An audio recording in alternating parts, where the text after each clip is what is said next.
प्रदेश Congress committee सभापति वरेण्य जननायक श्रीयुक्त भक्त दास को निर्देश क्रमे कटक जिला कांग्रेस कमिटी तरफ आज निश्चित coil block secretary Baba Saheb Ambedkar प्रतिमूर्ति तले आम दिनिकिया उपवास धर्मघट करुचु। तार कारण है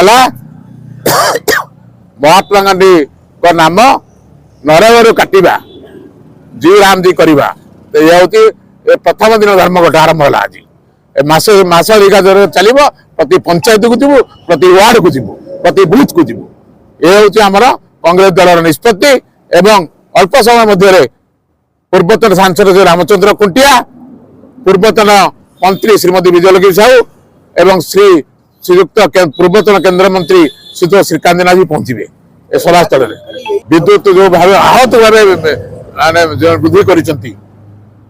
विद्युत मनमुखी कार्य विरुद्ध तार प्रतिवाद एवं धान किणा बर्तमान कौन सी चाषी सुधा पाइपारे ना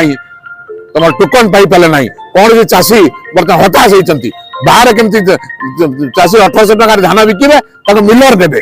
ये बस अपेक्षा कर रही सरकार एवं मिलर मालिक मधुचंद्रिका जो यह संभव हो पार 5टा पर्यंत 4टा ରୁ 5टा पर्यंत धारणा चली रही।